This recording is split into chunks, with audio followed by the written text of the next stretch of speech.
Meningitis. It's kind of a scary word, isn't it? Have you heard of it before? Have you heard of somebody who's been pregnant and had meningitis at the same time? You're looking at someone right here who it happened to, and it was quite the experience. Welcome to Master of Chemistry, where motherhood and science collide. In this, my final pregnancy journey series, I'm going to tell you about all the different things that happened to me during my final pregnancy, and in this video I'm going to describe the symptoms I had that eventually got diagnosed as meningitis and how that ended up interacting with me also being pregnant. My name is Joy, and I'm a mom and a teacher, and I love to share my experiences with others in hopes that someone can relate or it could help somebody. Obviously, this video is going to be about meningitis, which I got diagnosed with in January of 2018. But I need to tell you a little bit about events that led up to it. In September of 2017, I had a miscarriage. In October of 2017, I got pregnant again. Between October and January, I had strep throat 3 times. My husband was also working 4 hours away with a new job. We were waiting for our house to sell, so I was holding down the fort with my 2 older children, my 7-year-old son and my 4-year-old daughter. And I also had a subchorionic hemorrhage in December of 2017 where we thought we were losing the baby and were having another miscarriage. When the new year rolled around, now it's January of 2018, started feeling like I might have strep throat again, body aches, sore throat, inflamed large glands. And I went in and got checked again. Immediately, the strep test came back positive. I'm on more antibiotics. And then a couple days later, I start getting a headache. Now, at that time, being 14 weeks pregnant, I still was nauseous, morning sickness, food aversions, and I probably wasn't eating or drinking enough. So I just assumed I didn't have enough fluids. And so I drank a bunch of water, took some acetaminophen. At that time, classes for the distance learning high school that I work for were back in session. I have live classes throughout the day that students and I are able to review, talk to each other, do labs, etc. And I was starting to get to the point where when I was talking and visiting with my students and working through material, it was starting to hurt my entire head. Like when I talked, it made my head hurt even worse. So it seemed like the symptoms were increasing and the pressure in my head was increasing. And I decided I'm just going to finish out the day no matter how much it hurts, and I'm just going to get done. My son got off the bus shortly after because his school was also in session. So it was just my son and myself. My daughter's daycare was associated with a college, and the college was not yet in session. So she didn't have daycare. So she was staying with my parents at the time who lived about an hour away. I told my son, you know what, why don't you watch some shows? You can eat a little snack, and I'm going to go lay down in the dark. And I'm going to see if I can take a nap and feel better. I was hoping that that would do the trick, except after I laid there for a little bit, I realized that I also had a fever. I checked, and I did indeed have a fever, and it was rising throughout the next hour or so. So I'm Googling, because that's what I assume a lot of us do with symptoms that we have. And one of the items, diagnoses that I might have had that popped up was meningitis. So I sent a message that was supposed to be funny to my parents and to my husband that said, oh, hope I don't have meningitis. Well, we all know how that turned out. It didn't matter whether it was dark. It didn't matter whether I was horizontal, whether it was quiet, whether it was loud. Anytime I moved, whether I was sitting still, my head just killed me. It was horrible. I was supposed to bring my son to piano lessons. I was supposed to go try on my bridesmaid's dress because there's alterations that had been made for my brother and his now wife's upcoming wedding that was going to happen in about a month from then. I knew I couldn't drive because of how much my head hurt. I knew that would be a really poor decision. So I called my dad because he was home, and I said, would you be able to come? So we waited the hour for my dad to come and get us. And we drove the hour back. I did call my doctor and try to find out, should I go to the ER? Is this something that needs to be evaluated right now? I was concerned about me, but of course I was concerned about my pregnancy. I'd already had a miscarriage in September. I had a subchorionic hemorrhage in December, not that long before this event occurred, where I thought I was going to lose the baby. And it was a threatened miscarriage because of that bleeding that I had. So it's like this really seems much more extreme, much more dire than the response I was getting. Now, they only had so much information, right? They couldn't see me, they didn't have any vitals, etc. Eventually, I did make the decision that I needed to go to the emergency room and I needed to be evaluated because I had never had a headache like this before and for this long. I also had never had migraines, but it didn't mean that this wasn't a migraine, but I wanted to be sure because I had 2 lives in my hands, my own and my unborn baby. When I get to the ER, they ask me my level of pain. And for me, I don't like to admit that I'm in pain. I try to play things down. I'm pretty sure I was at a 10, but I think I told them an 8. But by how I was behaving, how I was responding to when I moved, when I got up, when I needed to go to the bathroom, and how much pain I was in, I think they knew that I was probably at a 10 out of 10, with 10 being the worst. The doctors and nurses took really good care of me. They asked lots of questions. They did lots of tests on my reflexes, blood tests, vital signs. They eventually ordered a computed tomography scan, a CT scan, that combines computer technology and x-rays. They also ordered an MRV similar to an MRI in that it uses magnets to help scan and visualize internal images. MRV stands for magnetic resonance venography. So those 2 scans were supposed to help identify if there was a brain bleed, if there was any abnormal masses, or something that was identifiable within the brain tissue, the structures that are inside of my skull, to help give them an idea of what was causing the pain. So after the scans, they ended up giving me what they called a migraine cocktail, a combination of drugs that were supposed to help someone who had a migraine have some relief from the symptoms. And for me, it just made me a little bit loopy, but the headache didn't subside. My doctor told me that we probably were going to end up needing to do a lumbar puncture, a spinal tap, taking fluid from my spinal column so that could be tested to see what was going on inside of that fluid that surrounds my brain and spinal cord. I really didn't want to do that.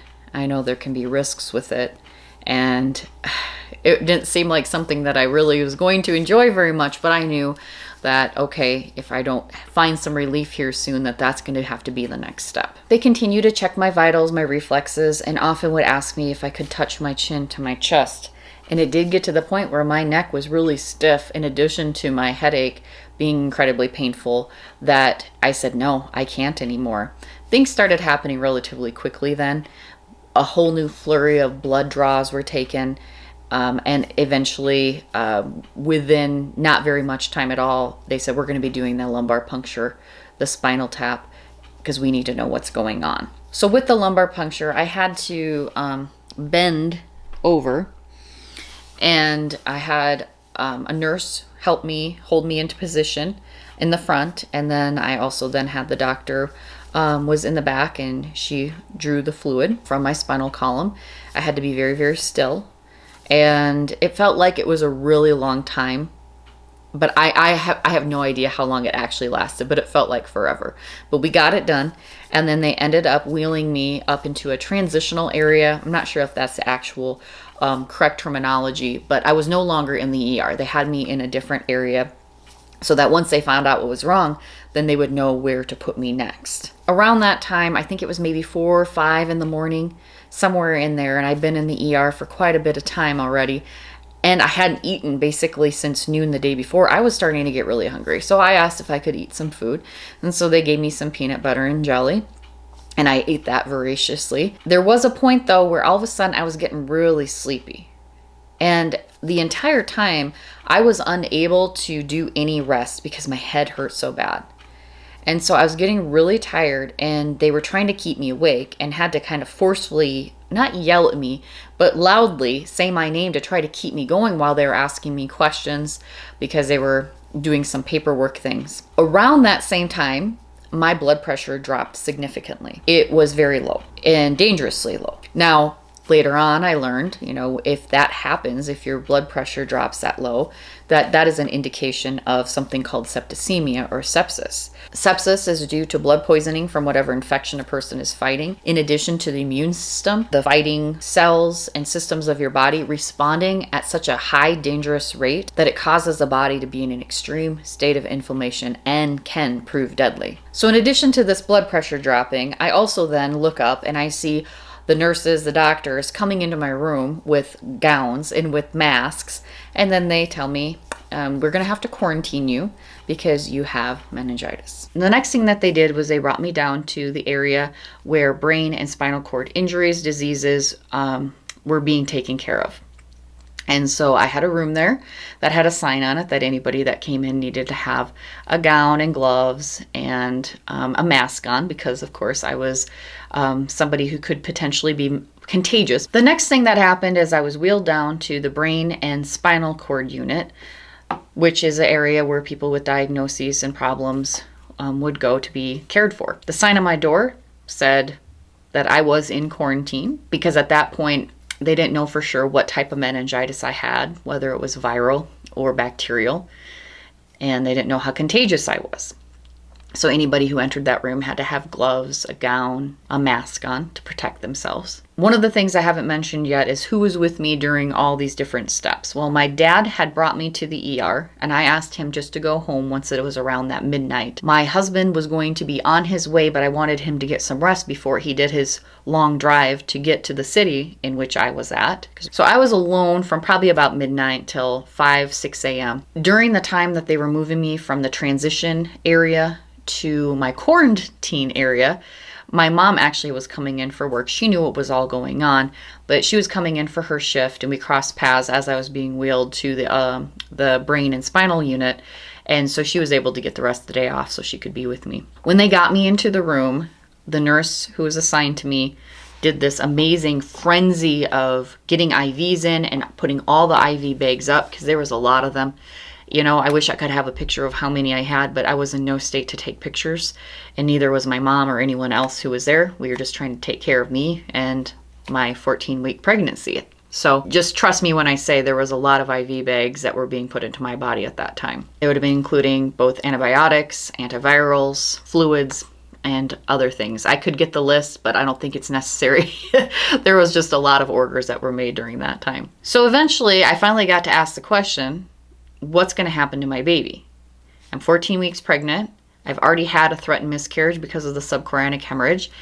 Are all these things that you're giving me, are they going to cause any ill effects to my unborn child? The answer was that they didn't know.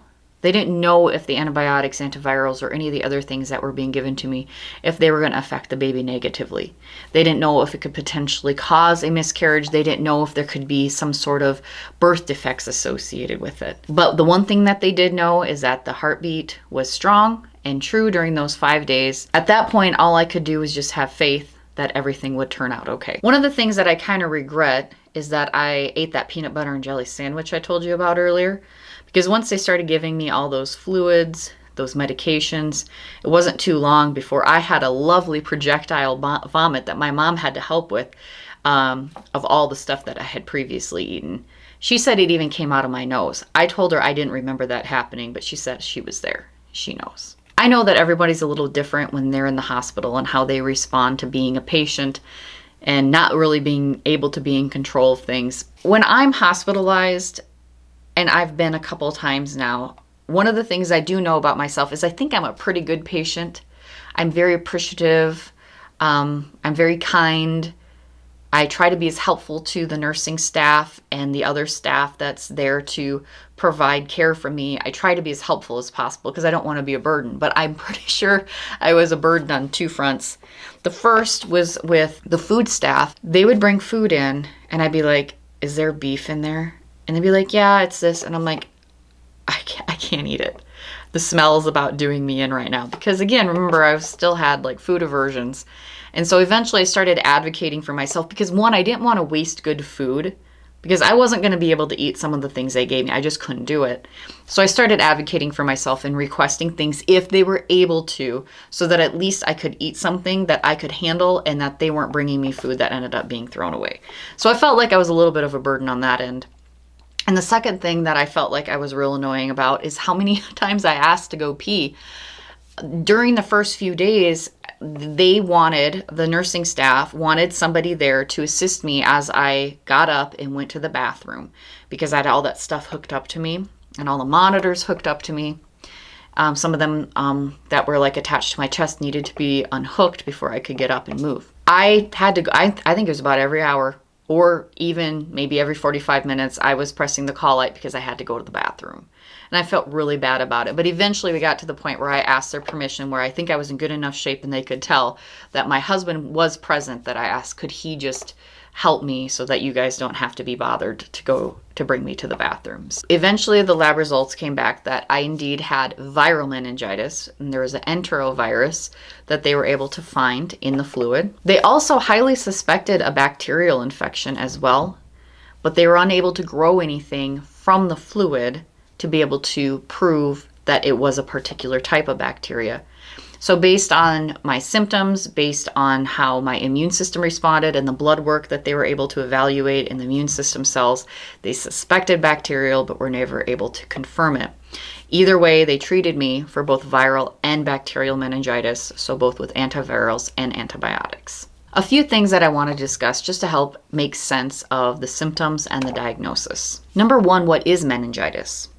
Meningitis is the inflammation and swelling of the meninges. Number two, what are the meninges? The meninges are 3 layers of membranes that are between your skull and your brain tissue, as well as between your vertebrae and your spinal cord tissue. Membranes are groups of tissues that are made up of specific types of cells that work together in a particular way to serve a particular function, so a specific job that they do. The names of the layers of the meninges are the dura mater, the arachnoid mater, and the pia mater. Each has a different job to do in terms of protection and in terms of function for protecting both your brain and spinal cord tissue. Number 3, how are the symptoms that I experienced, like my headache and the fever, the stiffness of my neck, not being able to touch my chin to my chest, how are those related to the meninges? The meninges are going to be surrounding the spinal cord and the brain. And when they become inflamed, that means they're going to be swelling up and getting bigger. That means they're going to be creating pressure on a finite space. What I mean by that is your cranial space made by your skull doesn't get any bigger or stretch. And neither does the space in the bones of your spinal column where your spinal cord runs from the base of your neck down your torso. So having a terrible headache and stiffness of neck totally made sense then from the symptoms I had in relation to what was happening to the meninges in my body because of the infection that I was experiencing.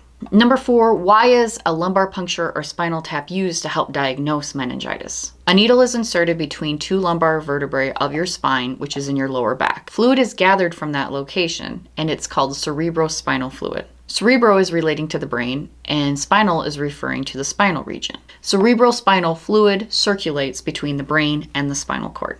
So if there's an infection, an ion imbalance, pH change, or other problem that affects the brain and is causing problems there and affecting a person's well-being, then that same change can also be indicated and found in the fluid that is surrounding and resides within the spinal column. To finish up the story, eventually they let me leave. I spent 5 days in the hospital. The last 2 days were me struggling to stop spiking fevers. I kept telling the doctors and nurses it was just because I had too many blankets on, and that's why my temperature was so high. When I was in the process of being discharged, I was able to get on a plan where I could do home infusion of the antibiotics that I would need to be on for the next 10 days for my treatment. There's going to be more that I need to tell you about my story that is related to that home infusion and those antibiotics, but I'm saving that for another video. So please make sure you're checking out future videos to learn more about that. Have you experienced meningitis, whether pregnant or not? If so, I'd love to hear your story. Please share in the comments below. If you enjoy this video, please make sure to like it and subscribe to my channel for more content like this. Our experiences can teach us so much, and I love sharing them with you. Thanks for watching.